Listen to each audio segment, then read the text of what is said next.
का तात्पर्य है कि जब राम को किसके कहने पर वनवास हुआ, किसकी आज्ञा की मानी, उन्होंने पिता ने उनके कहा कि आपको वनवास में रहना पड़ेगा, तब जाकर के राम वनवास में रहने लगे। अपने पिता की बात को उन्होंने, पिता प्रेम कहो या पिता आज्ञा कहो, पिता की आज्ञा मान करके उन्होंने वनवास स्वीकार किया।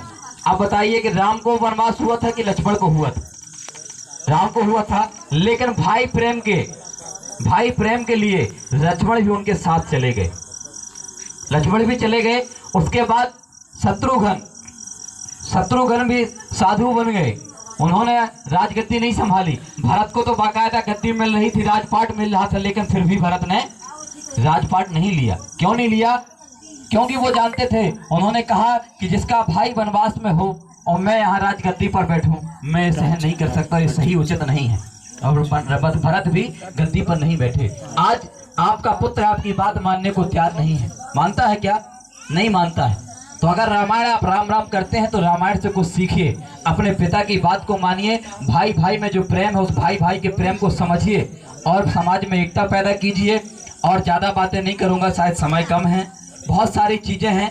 कानून पढ़िए, संविधान को पढ़िए, संविधान में जो आज जो कुछ भी है संविधान की बदौलत है, तो संविधान को पढ़ें। अपने बच्चों को पढ़ाएंगे तो निश्चित तौर पर आप संविधान को पढ़ेंगे, उसमें आपके अधिकार मिलेंगे, महिलाओं को उनके अधिकार मिलेंगे, और हम अपने गांव को एक बहुत अच्छा आदर्श गांव बना सकते हैं और गांव को अपने ऊंचाइयों तक ले जा सकते हैं। क्योंकि जिस गांव में ज़्यादातर पढ़े लिखे लोग होंगे, मान लो हमने अपने गांव में 10 डॉक्टर पैदा कर लिए, 10 नहीं हम कहते 5 डॉक्टर पैदा कर लिए, 5 मास्टर पैदा कर लिए, 5 वकील पैदा कर लिए, तो हमें किसी के यहाँ हाथ पाँव जोड़ने की जरूरत नहीं है।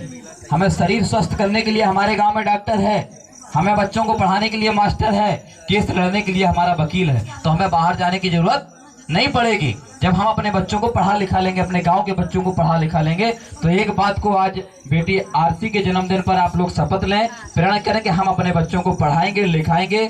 और पुनः मैं आरसी बेटी के जन्मदिन की बहुत बहुत बधाई, आपके उज्जवल भविष्य की कामना करता हूं। खूब तरक्की करना बेटा बड़े होकर, और गांव का, अपने दादा का, परिवार का नाम रोशन करना। पुनः बहुत बहुत बधाई, मुझे बोलने का मौका दिया, धन्यवाद। जय भीम, जय भारत, जय संविधान।